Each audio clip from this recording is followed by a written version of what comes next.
Assalamualaikum warahmatullahi wabarakatuh. Alhamdulillahirabbil alamin. Ya Bapak Ibu, rekan-rekan semua, sahabat rumah belajar Zoka. Hari ini kita lanjutkan kajian kita tentang kuliah NLP ya. Kemarin di video pertama kita sudah diskusi tentang sejarah NLP dan apa hubungannya dengan Tauhid Thinking. Dan hari ini kita akan mengenal apa itu NLP. Sebelumnya kami perlu kenalkan diri dulu. Nama kami Rumbes. Kita belum kenalan sebelumnya gitu. Rumah Belajar Zoka yang merupakan bagian dari unit divisi Yayasan Zoka atau Yayasan Zohara Kasim Hasan. Kami setiap hari kerjaannya adalah berbagi ilmu. Ilmu NLP, ilmu pengembangan diri, dan berbagai macam ilmu yang membuat umat berdaya dalam menghadapi tantangan hidup. Ini adalah misi kami. Jadi kami punya misi salah satunya mendirikan BLK atau Balai Latihan Kewirausahaan Difabel. Dengan cara apa? Dengan cara membagikan ilmu dan terjadi estafet ilmu. Kemudian dari estafet ilmu kita akan barter antara ilmu yang kami berikan dengan fee berupa donasi untuk digunakan membangun BLK Difabel. Itu langkah kami membangun difabel. Dana kami bersumber dari situ karena kami termasuk lembaga yang tidak suka meminta-minta. Jadi kami mendidik para duafa, tunanetra, binaan kami semua untuk tidak meminta-minta, maka masa kami meminta-minta. Jadi tidak mungkin kami menyuruh sesuatu yang tidak kami kerjakan. Maka disitulah kami sebagai sebuah lembaga mengajarkan pada para binaan kami, kalau kita mau mandiri, maka hindari minta-minta, hindari tangan di bawah, tangan di atas lebih baik, tentu kalau minimal tangan kita sejajar lah, saling bertukar menukar ilmu. Dan inilah yang kami lakukan. Sekretariat kami, sebagaimana bisa dilihat, ada di Bekasi, di Jalan Haji Mi'an Raya Jatiwaringin. Dan kerjaan kami adalah membagikan ilmu, baik pada para tunanetra maupun pada masyarakat umum sekalian, tentang ilmu berpikir, neural linguistic programming, ilmu terapi, ilmu mengendalikan diri, pikiran, dan sebagainya. Dan ini untuk membuat para pembelajar kami berdaya dan membuat mereka bisa menyelesaikan tantangan hidupnya. Beberapa pelatihan juga kami juga berhubungan dengan profesi.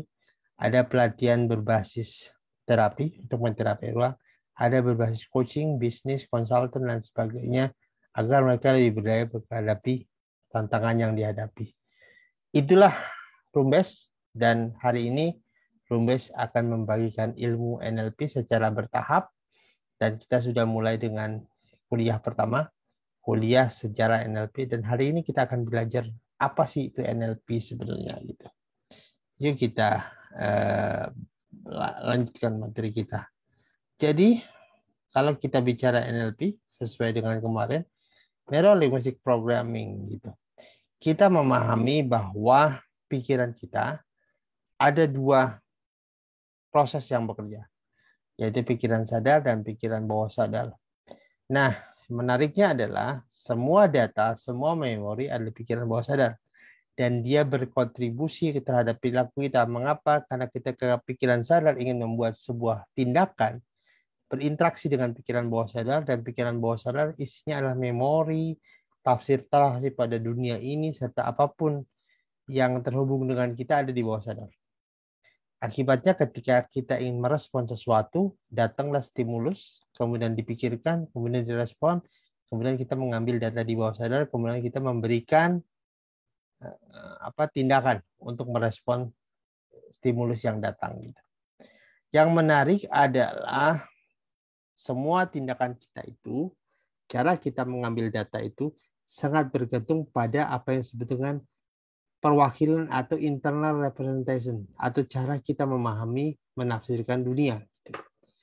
Nah, dalam skema level tauhid gitu, kalau kita melihat dari sisi tauhid, maka apapun yang terjadi kita menjadi lebih berdaya. Mengapa?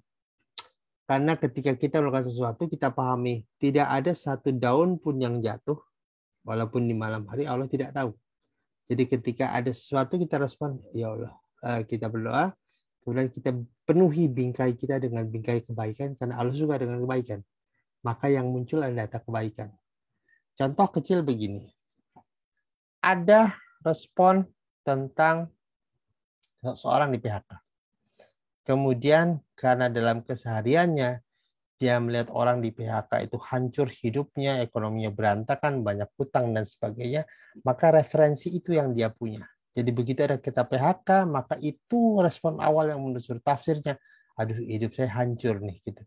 Maka secara tidak langsung dia mencari data-data yang memberikan informasi bahwa PHK hidupnya orang hancur. Maka muncullah berbagai macam data. Ingat, pikiran kita itu selalu menjawab apapun yang kita tanyakan, apapun yang kita persepsikan. Dan itu yang muncul. Bagaimana kalau orang bertauhid memahami ini? Tentu di PHK kemudian dia berdoa, ya Allah, saya di PHK gitu.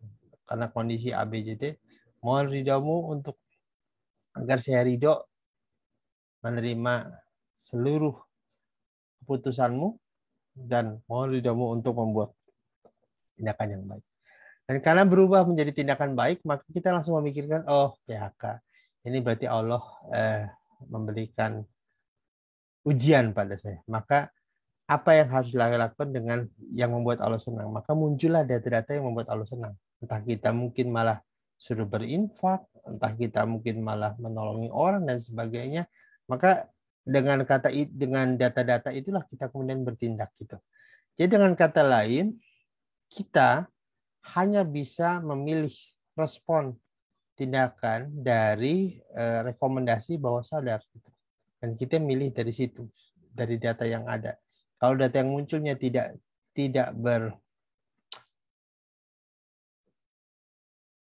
membuat kita baik, gitu, membuat kita berdaya, maka itu membuat kita jadi tidak berdaya. Jadi orang yang di PHK, misalnya, karena dia pikir dari sudut pandang Allah, maka hidupnya menjadi lebih berdaya. Karena yakin bahwa apa yang diberikan Allah selalu memberikan kebaikan pada kita.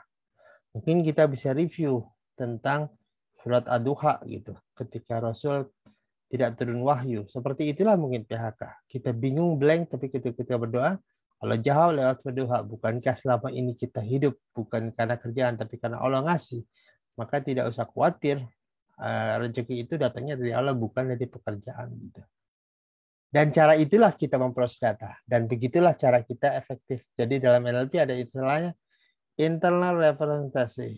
Jadi representasi internal terhadap sebuah kejadian itu menentukan tindakan kita. Menentukan rekomendasi bawah sadar kita.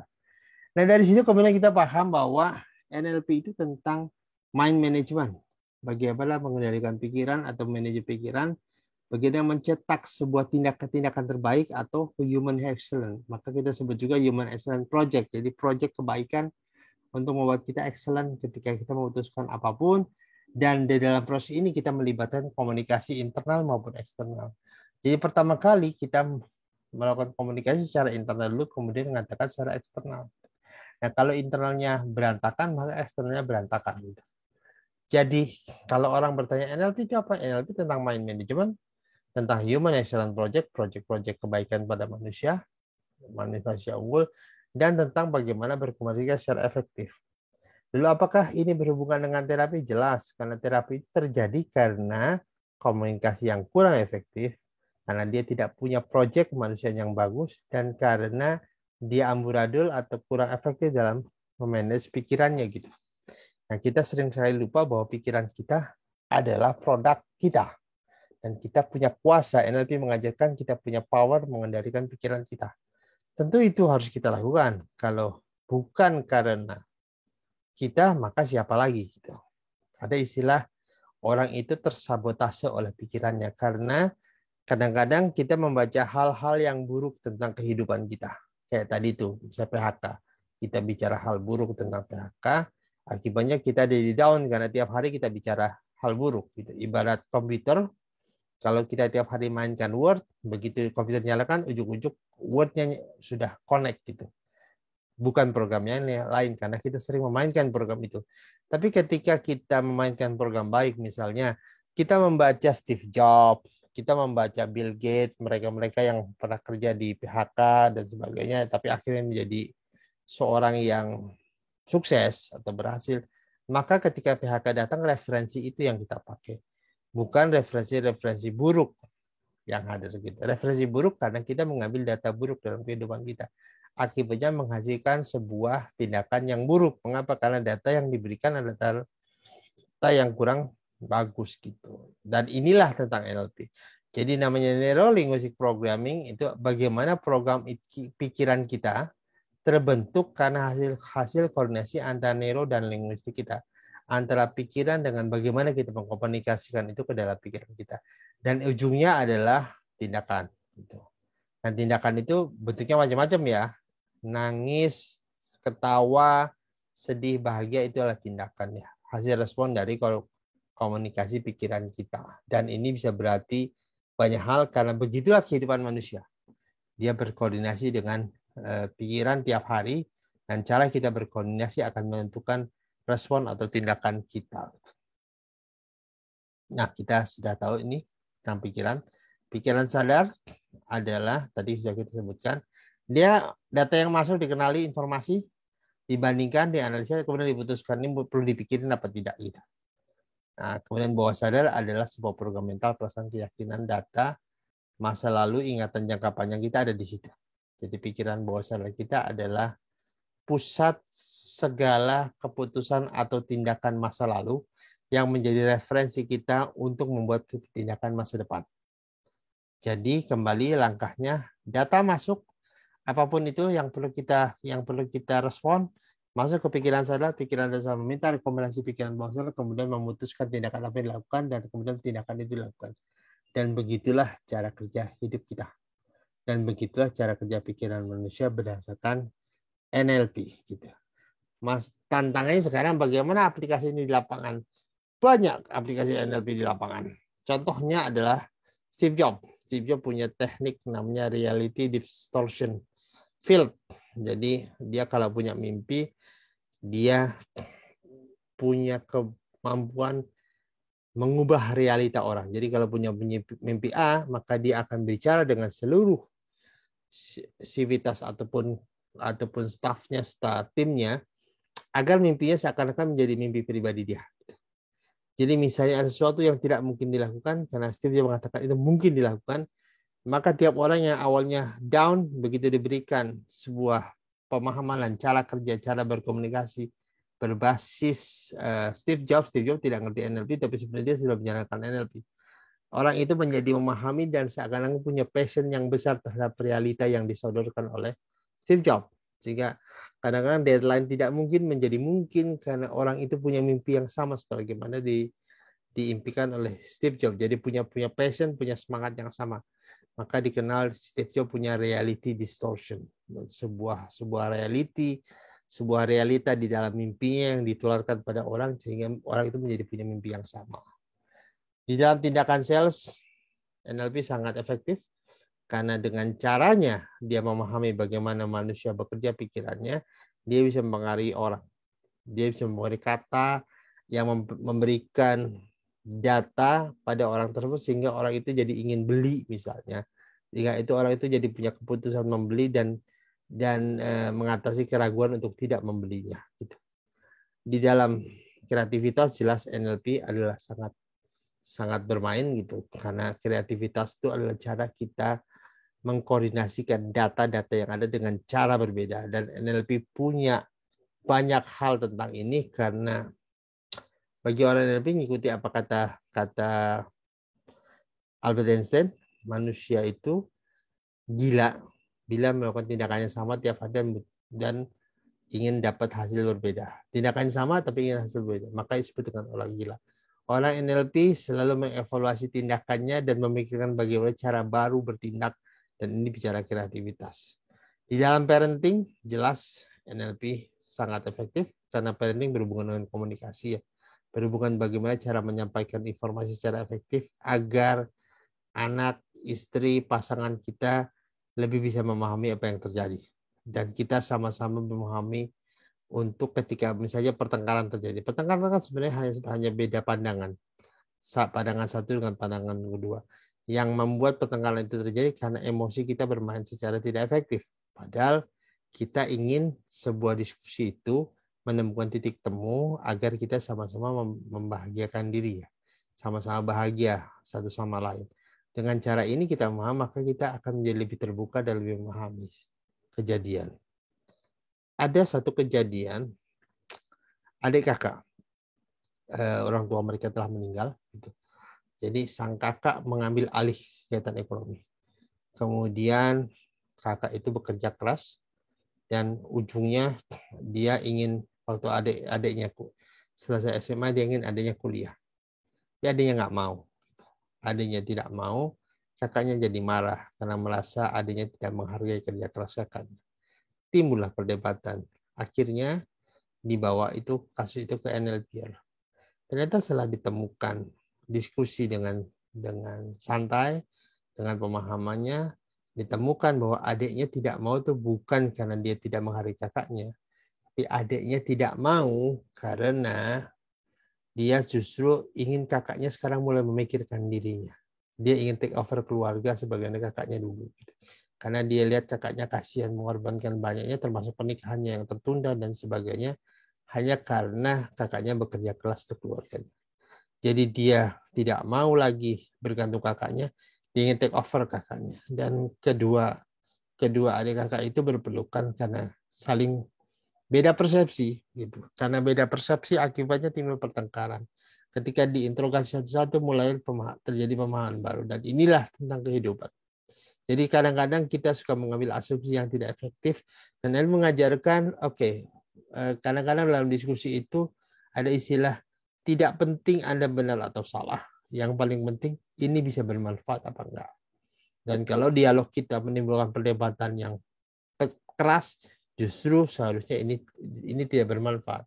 Maka kita perlu duduk step back, memahami situasi, kemudian berdiskusi dengan lebih clear keinginan masing-masing apa sehingga ketemulah titik temu. Dan terakhir, NLP sangat efektif untuk personal development. Untuk untuk loncat dari kondisi sekarang menuju kondisi berikutnya, ada banyak perubahan yang harus Anda lakukan, tapi perubahan pertama yang Anda lakukan bagaimana perubahan berpikir. Untuk bisa jump dari satu titik menuju titik berikutnya, butuh keberanian, butuh perubahan mindset, butuh perubahan internal dialog dan berbagai macam hal. Dan ini dilakukan dengan NLP, memudahkan kita jump, sehingga kita terjadi development terhadap personal kita, terjadi pengembangan terhadap personal kita. Nah, dari sini kemudian kita timbul pemahaman, ternyata dalam ilmu NLP ada 4 pilar yang bila kita kuasai 4 pilar ini, maka hidup kita akan lebih berguna, lebih sukses. Pertama adalah kemampuan kita membangun hubungan trust dengan orang lain. Jadi kalau kita mendapatkan trust, mendapatkan kepercayaan dari orang lain, maka hidup kita menjadi lebih baik. Itu disebut dengan building rapport. Yang kedua, bila kita secara internal memahami dunia, menyerap informasi yang ada, kemudian bertindak sesuai dengan hasil informasi yang ada. Itu disebut dengan sensory equity. Kemampuan sensor kita untuk membaca kejadian-kejadian alam, kejadian manusia. Jadi kita bicara, kita tahu nih orang ini nggak suka, maka kita rubah bicaranya. Kita tahu nih orang ini lagi down, maka kita rubah bicara agar kita menjadi bahagia dan sebagainya.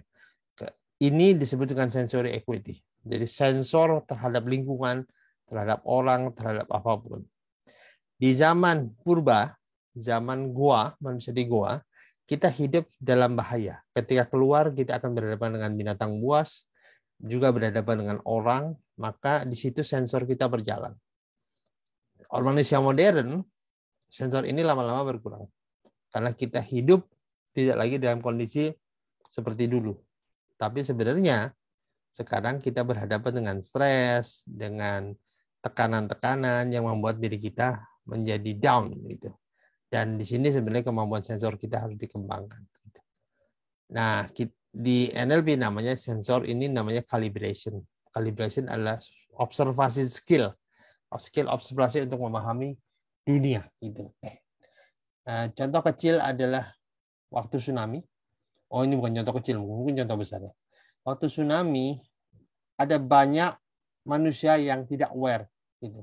Ketika air ketarik ke tengah, ikan-ikan berserakan, orang-orang pada lari, kemudian akhirnya dia habis dibalik dengan hantaman ombak tsunami ya gitu. Dan menariknya justru di Thailand misalnya hanya ada 2 badak mati binatang gitu, karena binatang sudah mengerti kejadian alam dan mereka secara instingtif mereka bergerak meninggalkan mencari tempat aman gitu. Manusia tidak aware ini karena kembali manusia modern sudah lupa area ini dan perlu diaktifkan kembali. Berikutnya outcome thinking. Jadi manusia hidup itu harus clear. Dari waktu ke waktu dia mau develop apa, dia mau kejar apa. Ada manusia yang tidak punya apapun yang dia inginkan. Akibatnya begitu bangun dia tidak ngerti mau ngapain. Begitu bangun dia tidak tahu sebenarnya yang dia kejar apa dalam hidup ini.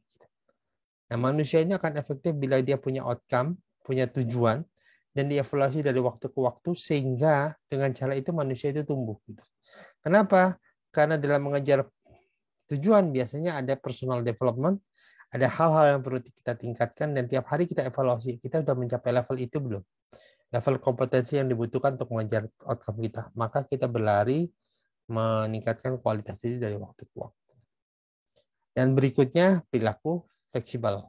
Jadi kadang kita yang mengejar sesuatu, kita sudah berencana. Cuma lapangan selalu saja berbeda dengan, tidak selalu saja, tapi sering sekali berbeda dengan apa yang ada di dalam teori kita, gitu, di dalam perjalanan kita. Disitulah perilaku fleksibel perlu dilakukan. Kita tidak bisa melangkah sesuai dengan apa yang kita inginkan kalau kita tidak melihat dunia, tidak melihat sesuatu untuk beradaptasi dengannya. Gitu. Sudah banyak beberapa industri, terutama industri di era digital, banyak yang terlambat bergerak dan akibatnya dia mati. Ada banyak, misalnya salah satu travel terbesar Thomas Cook yang tutup ya, gitu. Dan sebenarnya ini perusahaan yang legenda sudah bertahun-tahun dan punya reputasi, namun terlambat bergerak dengan perubahan digital. Akibatnya terlambat beradaptasi sehingga matilah perusahaan itu gitu. Oke, inilah tadi tentang pilar. Jadi NLP memahami manusia itu harus mengikuti pilar yang ada. Bila punya pilar ini maka cukup bagi dirinya untuk menyelesaikan kehidupan dia dan sukses berhadapan dengan tantangan yang ada.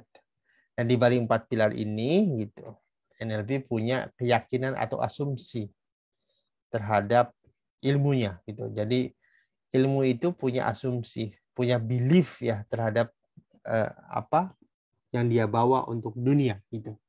Maka asumsi ini kita sebut dengan presupposisi gitu. Presupposisi adalah keyakinan sebuah ilmu dalam kehidupan untuk diaplikasikan kepada kehidupan ini. Di NLP kurang lebih ada banyak, tapi kita akan ambil 13 NLP presuppositions atau 13 asumsi NLP yang bisa membedakan dia dengan yang lain. Gitu. Nah, asumsi tentang berpikir ini di dalam konteks NLP ya mengacu pada beberapa hal, yaitu pertama, otak manusia itu luar biasa, dia tidak akan penuh gitu selama kita hidup ya, sebagaimana Sam Adam dari Max Planck Institute, otak kita tidak akan penuh walaupun tiap detik diisi hal baru dalam waktu 30 juta tahun. Artinya tidak ada kata pikun kecuali sakit ya gitu. Karena menurut Einstein manusia itu sebenarnya baru pakai 10% kapasitas kemampuannya dan kita perlu kejar 90% agar kita lebih efektif. Sisi lain, NLP memahami manusia ternyata dari lahir dibina dan ternyata punya 2 mentality. Ada above the line mentality, ada below the line mentality. Above the line mentality adalah ketika ada tantangan dalam hidup, dia itu responsibility atau dia bertanggung jawab, dia take in charge daripada menyalahkan si A, si B yang salah, dia take in charge. Okay, let's do something. Ayo kita selesaikan. Mereka juga curiosity, penasaran terhadap potensi hidupnya, jadi dia selalu take action, meningkatkan ke level tantangan, bahkan dia mengejar terus, ingin tahu level batas dia sampai mana gitu. Dan dia belajar dari setiap kegagalan dan have fun. Jadi fun melewati kehidupan gitu. Karena baginya kehidupan itu adalah challenge every day. just like a puzzle, seperti halnya teka-teki kehidupan. Kalau saya ini begini, lahirnya begini. Kalau saya begini, ya kan itu fun. Fun itu karena mencari find a way gitu. Sebaliknya, orang-orang yang terbiasa dibina dengan below the line mentality, dia akan take action kalau orang lain take action, namanya reaction. Dan dia cenderung untuk mencari justifikasi terhadap perbuatan. Kalau saya tidak melakukan ini karena ini, karena ini. Nah, maka denial terhadap fakta bahwa mereka tidak meningkatkan nilai dirinya tiap harinya. Cuma dia mencari tuh kan orang lain begini tuh, maka saya juga begini ya gitu. Dan dia cenderung menyalahkan situasi, menyalahkan si A, si B, si C, pemerintah dan sebagainya gitu. Jadi dia cenderung menyalahkan semuanya gitu, kecuali dirinya. Seriousness, jadi ini juga challenge bagi orang yang below the line. Dia sangat serius dengan mental ketidakberdayaannya gitu. Jadi kalau dia menempatkan dirinya kalau above the line sebagai pahlawan, kalau below the line dia menempatkan dirinya sebagai korban gitu. Saya begini karena ini, saya begini karena ini, saya begini karena ini. Jadi posisinya korban. Nah, ini menjadi kajian NLP gitu. Why some people berada di mental above the line? Why some people berada di below the line gitu. Dan ini berhubungan dengan bagaimana dia dilahirkan. Nah, yuk kita bahas. Apa 13 asumsi NLP tentang manusia? Oke, pertama, bila Anda terus melakukan hal yang sama dari waktu ke waktu, maka Anda akan terus mendapatkan hasil yang sama. Ini penting ya, gitu. Kembali tadi kita sudah diskusi tentang Einstein ya. Nah, dalam kajian kita menemukan ada orang yang bekerja dari waktu ke waktu. Awal kerja dia sudah komplain, ternyata setelah 10 tahun kerja di situ dia masih komplain. Dia berharap terjadi perubahan, tapi dia masih di situ. Cara kerjanya masih begitu, pola pikirnya masih begitu, buku yang dia baca masih sama dari waktu itu, bahkan tidak baca. Maka dia akan berada di titik yang sama dari waktu ke waktu. Ini maksudnya NLP ingin mengatakan, kalau mau berubah, ya berubahlah tindakan dan cara berpikirmu agar jadi perubahan sesuai dengan yang kamu inginkan. Kedua, arti komunikasi adalah respon yang kita dapatkan. Jadi kalau kita komunikasi dengan orang itu nggak ngerti-ngerti, sekarang salahkan diri kita. Bukan, ini kasih tahu kok nggak ngerti-ngerti, ya dianya yang salah gitu. Enggak. Kita yang harus berubah pendekatan. Rasul bilang, bilisani kaumin, bicara dengan bahasa kaummu, dengan arti bahwa kita harus memahami siapa yang kita ajak bicara, dan bagaimana dia merespon, di situ kita bicara. Agar dia mudah memahami. Ketiga, the map is not the territory. Jadi peta itu tidak sama dengan wilayah. Peta Bandung tidak sama dengan wilayah kota Bandung. Jadi kadang-kadang dalam hidup ini kita suka menduga berdasarkan peta yang kita punya. Padahal bisa saja peta kita tidak selalu menggambarkan dunia sebenarnya. Kalau kita katakan susah nih, gitu. Susah ini adalah sebuah peta. Jangan-jangan kita mengatakan susah karena batasan pengetahuan kita sedikit. Tapi bila kita luaskan peta kita, mungkin kita menjadi banyak ilmu sehingga kita tidak membuat keputusan yang fix terhadap sesuatu kejadian. Dengan cara ini kita lebih fleksibel melihat dunia dan kita beradaptasi terhadap perubahan yang ada. Maka the map is not a territory. There's a lot of map you can choose. Ada banyak peta yang bisa kita pilih, maka jangan terjebak di satu peta. Hormati peta orang lain. Nah, ini menarik sekali. Jadi, kalau kita bicara sesuatu, kemudian orang itu bercerita dari kacamatanya, dia hormati dulu dia. Ada istilah mengerti dulu, baru kita dimengerti. Jadi jangan kalau kita misalnya paham ilmu agama begitu kuat, kemudian ada orang membuat kesimpulan tentang sebuah hukum di agama ini dengan cara dia. Maka jangan kita celak dia dengan, oh begitu doang begini. Ya, oke, iya betul kalau dari sisi ini gitu. Tapi ketika kita lihat dari sisi ini, oh, gitu. Ya kalau orang menghormati ini, maka sebenarnya perbedaan pendapat, ribut-ribut antar beda kunut atau kunut tidak kunut, sebenarnya bisa diatasi dengan pemahaman ini. Berikutnya, setiap perilaku punya niat positif. Nah, ini penting nih, karena ini sangat penting sekali, karena ini mengurangi keengganan kita dalam mengintervensi kebaikan. Gitu. Jadi kalau ada seorang maling, maling itu sebenarnya perilakunya niatnya positif, hanya perilaku yang tidak sesuai dengan norma masyarakat gitu. Karena orang niat maling biasanya cari uang untuk keluarganya dan sebagainya. Maka pahami, dia melakukan ini karena kebaikan. Cuma dia tidak punya opsi. Tugas kita memberikan opsi agar dia punya banyak opsi untuk membuat kebaikan bagi hidupnya.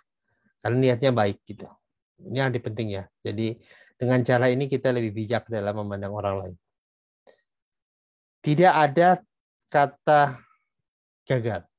Yang ada adalah feedback atau informasi. Ini penting, sebagaimana Thomas Alva Edison, dia ketika gagal, dia selalu mengatakan saya menemukan cara yang gagal sekali.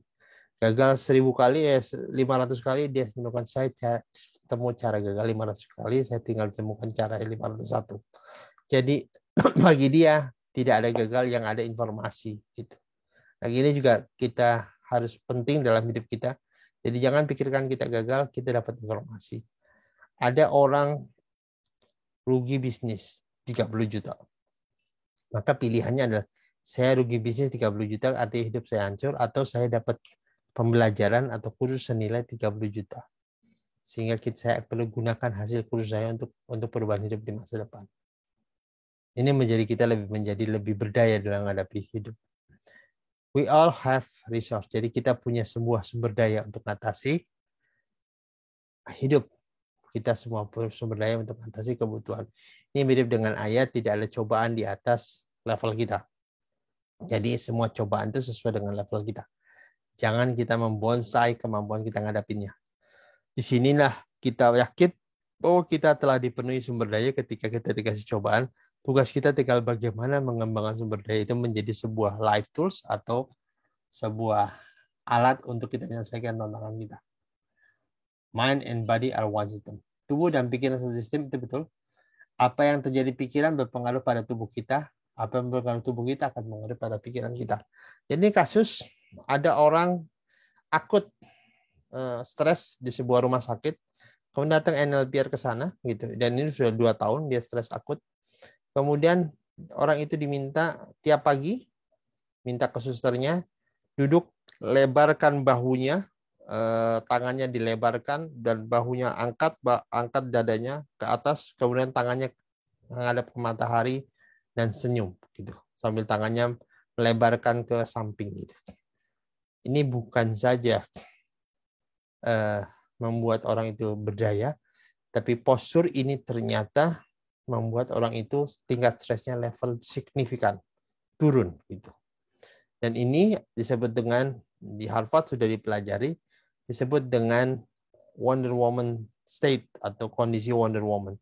Ini meningkatkan hormon testosteron, membuat kita berani menghadapi tantangan, membuat kita hormon kortisol kita, hormon yang stres kita menurun, dan bahkan hanya melakukan ini selama 2-5 detik, semua perubahan itu terjadi. Ingat, hanya detik loh, bukan menit gitu. Jadi kembali, pikiran dan tubuh ada satu sistem, keduanya saling mempengaruhi. Tiap pengalaman punya struktur dan bisa dirubah ataupun dimodel. Jadi kalau ada orang sukses, maka istilah kita namanya ATM. Amati, tiru, modifikasi. Dia punya struktur tuh. Ikuti langkah dia. Kadang-kadang ada orang yang selalu tanda kutip ya merasa pintar, jadi nggak mau ngikutin sebentar, oh saya udah tahu. Sebenarnya salah. Namanya ATM itu amati, tiru sampai kita punya keberhasilan sama, baru modifikasi. Jadi jangan amati tiru belum selesai udah modifikasi. Jadi karena ini lebih mudah gitu. Kalau kita mau bisnis A, dibanding kita coba-coba, ikuti saja orang yang sudah berhasil sampai levelnya sama, kemudian baru kita modifikasi. Jadi setiap pengalaman itu bisa dimodel karena dia punya struktur. Dan struktur itu bisa dirubah atau dimodifikasi. Cuma samakan dulu strukturnya. There are choice in response to every. Jadi ada Jadi begini Bapak Ibu, gitu. Ada pilihan respon untuk setiap situasi. Jadi jangan kita merasa ya hanya ini pilihannya. Enggak juga sebenarnya. Punya pilihan itu lebih baik dibanding tidak punya pilihan. Maka kembangkan sejumlah pilihan agar kita lebih berdaya. Jangan tidak terpaksa menetapkan satu pilihan. Maka sebenarnya kita punya pilihan dan paksa diri kita untuk memikirkan pilihan-pilihan itu agar kita jadi tidak terjebak pada satu pilihan. Berikutnya, Anda tidak bisa tidak berkomunikasi, betul. Jadi hampir tiap hari kita berkomunikasi, bahkan dalam tidur kita berkomunikasi, minimal secara internal ke dalam diri kita. Nah, tadi kita sudah bicara modeling, sekarang sudah bicara experience, sekarang kita bicara modeling. Modeling adalah ketika kita memodel seorang sampai kita persis mirip sama dia dan mendapatkan tingkat excellency yang sama, mendapatkan tingkat kesuksesan yang sama. Maka modelah dia, karena ini menjadi shortcut di dalam hidup kita. Daripada kita memulai dengan cara baru, lebih baik model yang sudah ada. Terakhir, manusia itu lebih dari perilakunya. Jadi ini yang sering kita omongkan. Saya tidak suka sama dia adalah sebuah generalisasi. Nah, saya tidak suka sama dia ketika dia egois di dalam hal ini. Itu pas. Jadi yang tidak suka itu egoisnya. Tapi di luar egoisnya saya suka gitu. Nah, itu ya penting. Jadi pisahkan antara perilaku dia dengan dia secara keseluruhan atau secara manusia. Dan ini menjadi bijak bagi orang NLP karena sometimes dalam hidup kita sering sekali berperilaku yang jelek, yang tidak sesuai dengan apa yang kita suka, atau kadang-kadang 1-2 kita lagi chaos dalam berpikir, akibatnya perilaku kita jadi jelek. Maka jangan nilai orang dari itu bagian jeleknya, karena di bagian situ masih ada yang bagus gitu. Dan ini yang harusnya kita pegang ya Bapak Ibu, karena di dalam NLP orang itu jangan nilai hanya perilakunya sesaat. Bisa saja hari itu dia lagi chaos, lagi stres, lagi apa, perilakunya tidak selaras. Maka kita cari perilaku lain untuk menilai dia secara keseluruhan. Itulah 13 presuposisi NLP. Dan sekarang kami ingin ngajak Bapak Ibu terlibat di gerakan kami. Kami punya Tauhid Thinking Management atau Tauhid Thinking Movement. Jadi kami ngajari umat untuk berpikir efektif, ngajari umat untuk berpikir secara kondusif supaya terjadi perubahan. Jadi kita tidak lagi menjadi orang yang terbatas atau dibatasi. Jadi bukan orang yang tidak berdaya gitu. Kita bukan orang yang powerless, kita selalu berdaya. Ingat kita adalah makhluk Allah dan kita punya Allah. Dan Allah itu sangat besar berdaya. Ketika kita semakin menyatu dengan Allah, maka kita menjadi punya sumber daya yang besar dan semua kecil di mata Allah terhadap apapun. Jadi Allah itu lebih besar terhadap apapun dan kita berkolaborasi dengan Allah. Dan NLP menjadi salah satu tools bagi kita sebagaimana kita sudah bahas untuk mengakses spiritual genius kita atau tauhid genius kita, karena di balik penghambaan kita bisa menemukan kejeniusan kita. Mengapa manusia itu tidak jenius? Karena menurut kami manusia itu jauh dari eksistensi Allah di dalam dirinya, jauh dari menghadirkan Allah di dalam dirinya. Fakta sejarah sudah membuktikan mereka yang bisa berkolaborasi dan merasa Allah dekat dengannya dan merasa Allah adalah sumber daya yang terbesar yang dia miliki, melahirkan manusia seperti Ali bin Abi Thalib, Umar bin Khattab, Khalid bin Walid, dan sebagainya.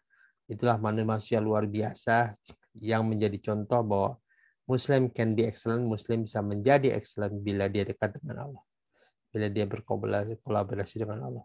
Kami mengajak Bapak Ibu untuk bergabung bersama kami di Muslim Tauhid Thinking Movement atau Tauhid Thinking Management. Silakan hubungi WA kami. Kita akan belajar di Telegram.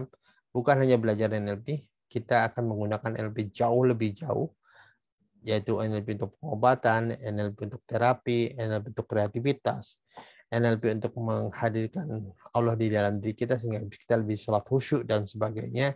Bahkan kita hari ini sedang mengeksplor teknik hypnotic reading untuk mengakses informasi kita lebih dalam, lebih banyak gitu. Dan itu sedang kita lakukan di grup Telegram kami, di samping dengan materi yang kami berikan hari ini. Baik, itu saja kuliah kedua hari ini. Semoga memberikan manfaat bagi kita semua. Sekian, Assalamualaikum warahmatullahi wabarakatuh.